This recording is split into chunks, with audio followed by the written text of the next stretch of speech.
Le vendredi 5 septembre a eu lieu la rencontre entre les étudiants de première année de l'UT de Cachan et les étudiants de seconde année, étudiants en semestre décalé et professeurs de l'établissement. Cette rencontre a permis aux nouveaux étudiants de découvrir le campus, rencontrer leurs futurs interlocuteurs et poser toutes leurs questions. J'ai un bac S. D'accord. Et bac S, SVT, physique chimie. D'accord.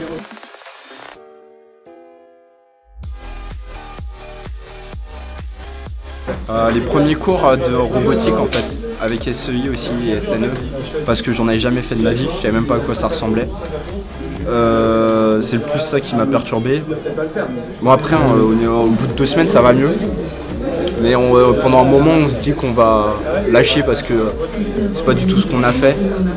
On est plusieurs à avoir eu un bac S ici. On a tous réussi. Ensuite, difficulté, il y en a pas tant que ça en fait. On a un peu de travail chez nous, mais pas tant que ça, ce qui est bien. Donc voilà.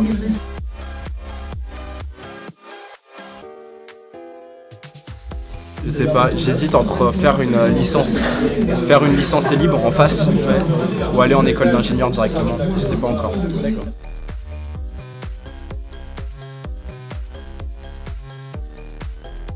Beaucoup d'impact, parce qu'au début j'habitais plutôt vers Châtillon et je mettais entre 40 minutes et 1 heure pour venir ici, et très fatigant.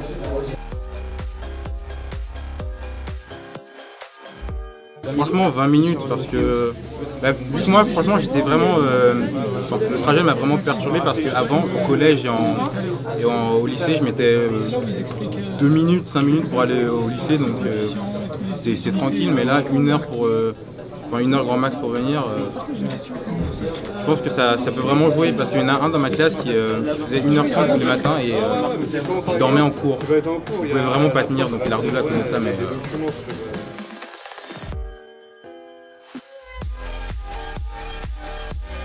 il y en a exactement 3, donc il y a 3 possibilités de poursuivre ses études en G1 à l'UT de Cachan après un DUT. Donc il y a la licence libre, mais dans le biomédical. Il y a la licence ISTI qui est vraiment réseau et télécom. Et il y a la licence métier du commerce industriel, donc licence MCI, qui est vraiment autour du commerce, donc pour devenir technico-commercial, ingénieur technico-commercial, voire chargé d'affaires, etc.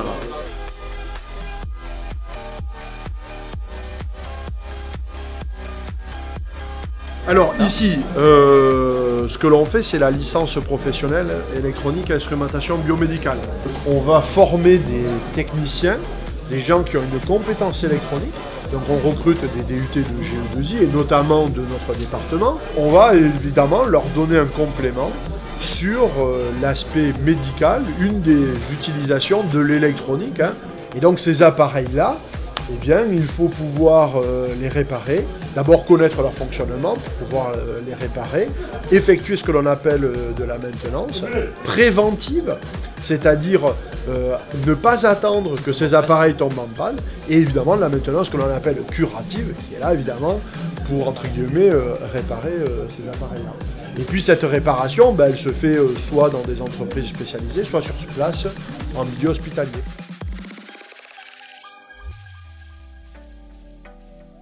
Ça pour moi c'est une entreprise, d'accord, une petite entreprise, et de pouvoir aussi interconnecter différents réseaux locaux entre eux, d'accord. L'interconnexion elle se fait comment? En fait elle se fait par un serveur principal que vous avez derrière là, qui est le serveur qui est dans la pompe B derrière, et qui en fait via l'identification des différentes baies toujours par leur adresse IP va permettre en fait de faire de l'interconnexion des différents services, que ce soit de téléphonie, d'accord, comme ça les postes vont pouvoir communiquer entre eux, mais aussi par exemple de la gestion des caméras d'enregistrement.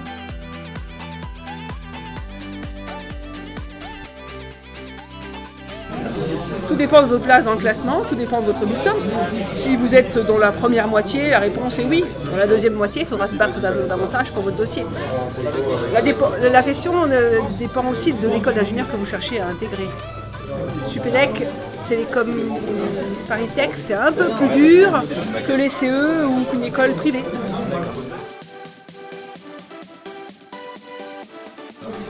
C'est pour les gros nazes. fait, c'est pour permettre aux étudiants qui ont raté un semestre, mais qui ont raté un semestre pour un motif qui peut être considéré comme valable. Genre, je sais pas, pour un problème de visa, il n'a pas pu arriver en début d'année, donc il a raté un mois ou un truc comme ça. Il a été malade, il a dit, je sais pas si bien, des mauvais résultats aussi. Voilà, ou des mauvais résultats, mais très accrocheurs. Par exemple, un étudiant qui vient d'une formation dans laquelle il y a très peu de rapport avec l'électronique. À ce moment-là, si l'étudiant bosse bien, qu'il est actif, qu'il continue à faire son truc, on peut lui proposer d'aller faire une formation spéciale, qui est la formation en semestre décalé, qui lui permet donc de reprendre au bout de 6 mois une formation normale, un DUT, en ayant un décalage de 6 mois par rapport aux autres. Ça veut dire qu'en janvier, commence le S1', en septembre commence le S2', en janvier commence le S3', et en septembre commence le S4'. En face, vous avez les S4' qui sont en train de travailler sur leur projet de S4.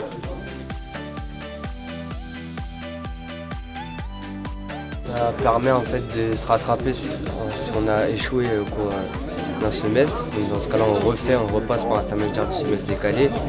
Et ça permet aussi à ceux qui sont en prépa, qui n'ont pas réussi jusqu'en janvier, de pouvoir se rattraper ou rebondir en tout cas sur l'UT.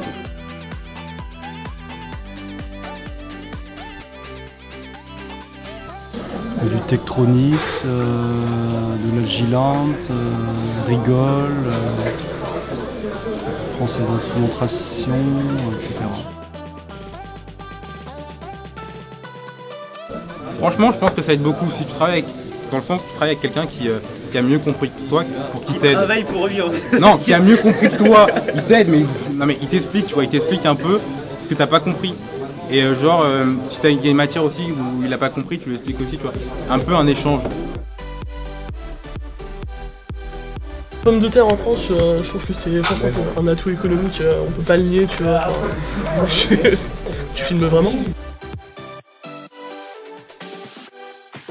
On va faire court parce que j'ai bien compris que pour les S1, bienvenue en GE1.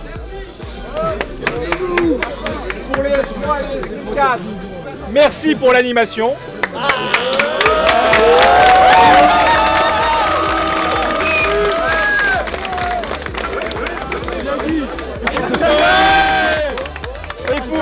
Et pour les collègues, merci pour la participation et l'organisation de cette journée. Alors on y va doucement.